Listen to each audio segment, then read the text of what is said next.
Thank you very much. I would like to give you a brief conceptual outline of what we have in mind of a market entry standard, and particularly to collect also your feedback, your opinions, your advice.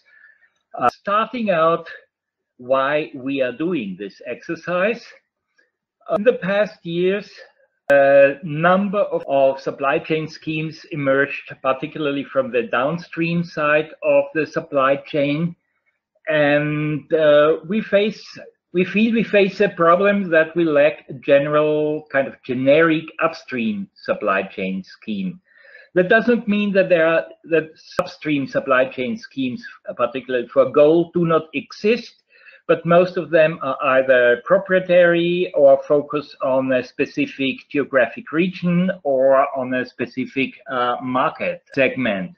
And this, in our opinion, creates barriers both for the downstream operators to engage with artisanal small-scale mining, risk of engagement, cost of due diligence, etc., and also for the upstream sector, for the artisanal small-scale miners to engage with formal markets.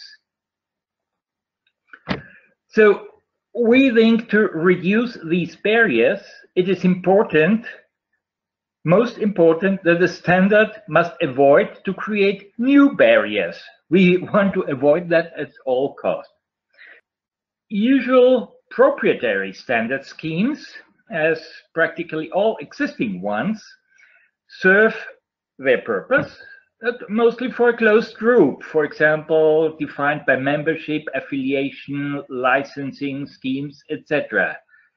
That brought us to the idea to develop the standard in a very different way, as under open source terms, by which we expect to overcome most of these limitations.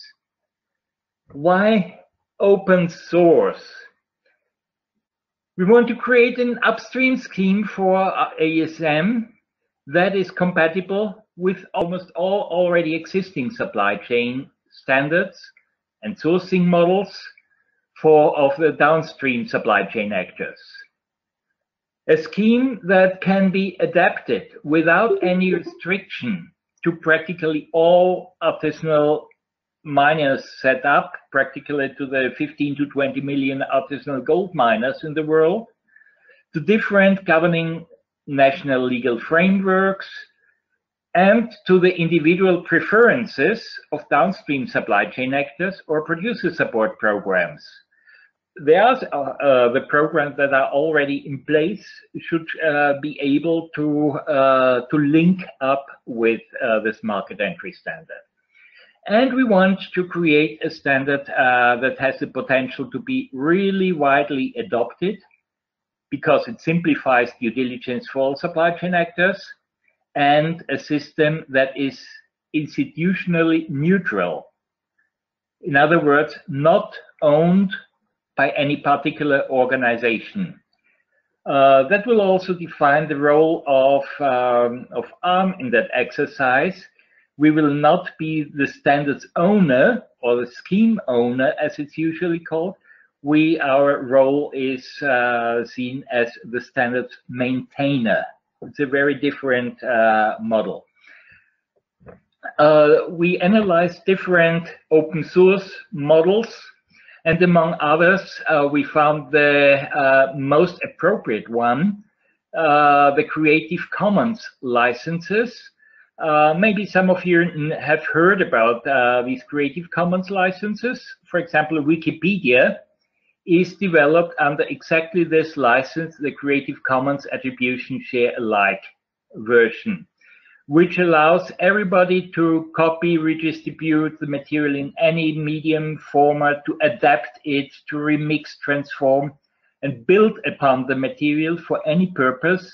And that is probably important for the linkage with other schemes, allows to adapt it even commercially. So there are practically no limitations except of the attribution and the need to share alike. That means if it's remixed, transforms, or built, it must stay open source, and nobody can take the ownership. And that creates, I think, in our opinion, the ownership by all involved parties. Is the link to the Creative Commons or license if you want to read more about this licensing model. Well, some words about the scope of the standard. The main organizational scope will be production-based groups, artisanal small-scale mining as per the OECD ASM definition, which involves individual miners, work groups, associations, cooperatives, companies, and any combination of the above, practically the entire universe of different setups existing in the ASM sector. But what we saw that in many cases, local aggregators, the gold buyers, local buyers play an important role, buying half a gram a day from individual miners. As if we don't involve them as being part of supply chain based group, there will be it will be practically impossible to link to the downstream supply chain, because no downstream buyer will buy in the half gram or 1 gram range. So therefore, we need to include also the first levels of the local aggregators and eventually the national aggregators in the producer countries. And on the scope, also within the geographic scope, is designed to be global without any excluded areas. Commodity scope, gold, of course. Gold and accompanying metals and minerals. Well, a few words on the criteria we are thinking about. The main focus will be obviously on the risks related with the OECD due diligence guidance, where we see 2 different levels. First, what we call the unmitigable risks, in other words, the Annex 2 risks, for which OECD recommends to immediately suspend or to discontinue engagement. This will be definitely pass-fail criteria.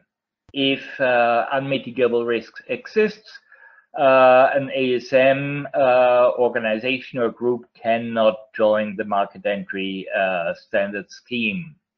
Once unmitigable Annex 2 risks are absent and only mitigable risks are existing, understood as those risks for which OECD recommends to suspend or discontinue engagement after unsuccessful mitigation efforts, artisanal miners can already enter the scheme under a pass-fail criteria, but then it becomes already progressive.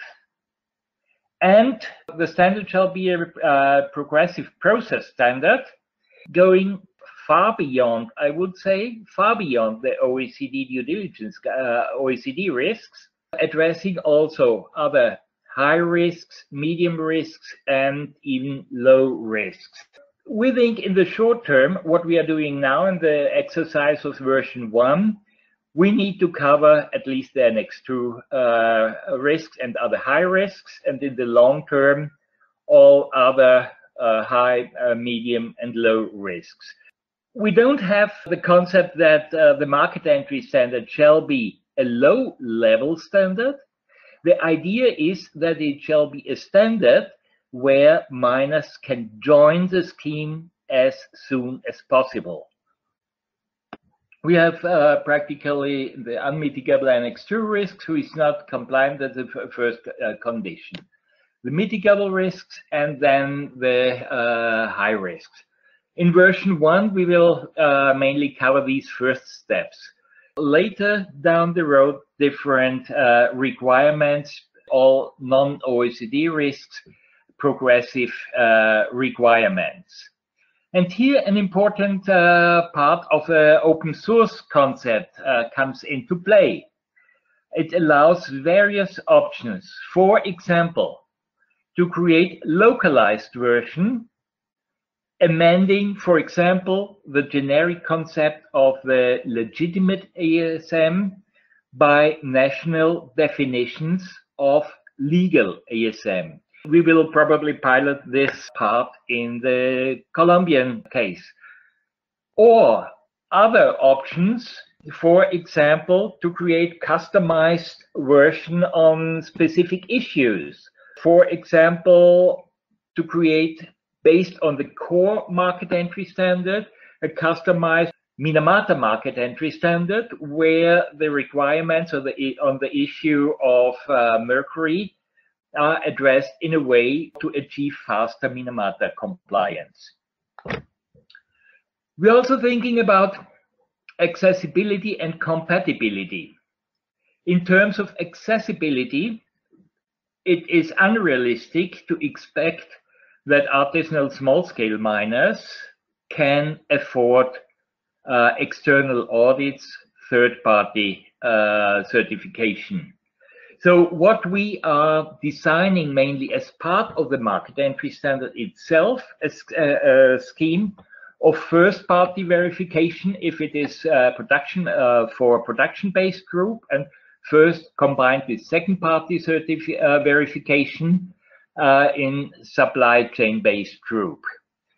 These affordable first and second-party verification shall take place at the point where the representative of the upstream supply chain can make a verifiable claim, practically that point of contact which downstream actors would contact during due diligence.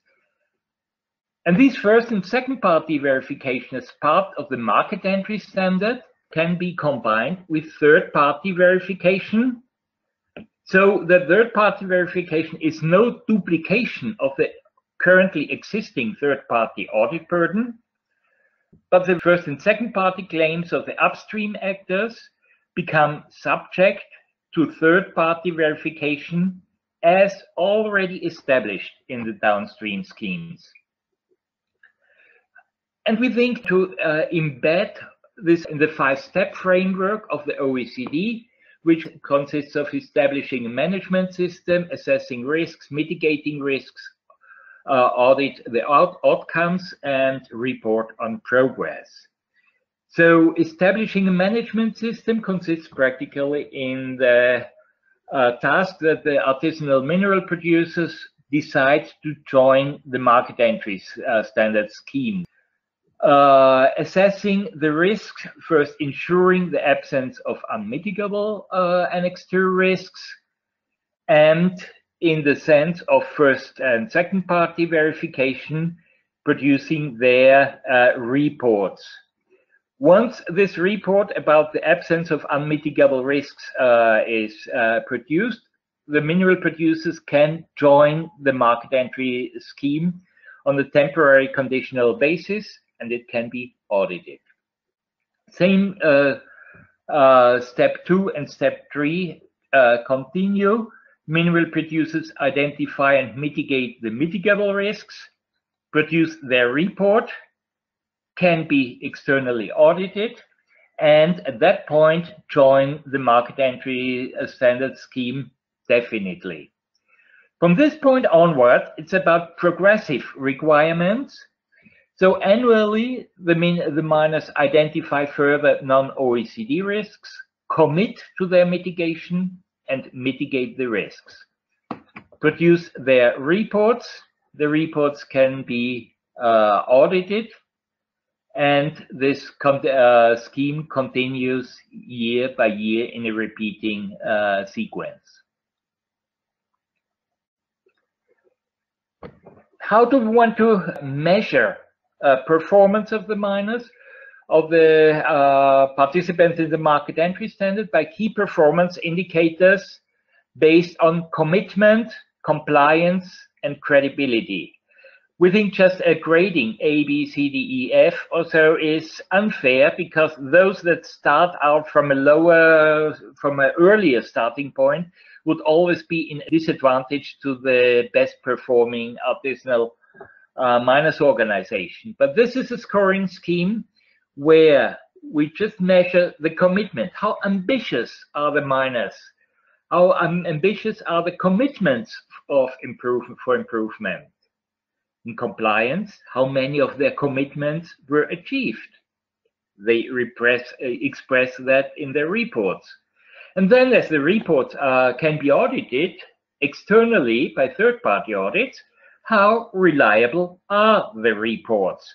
So this combination of these three performance indicators are closely linked. If you overcommit, then your compliance will drop.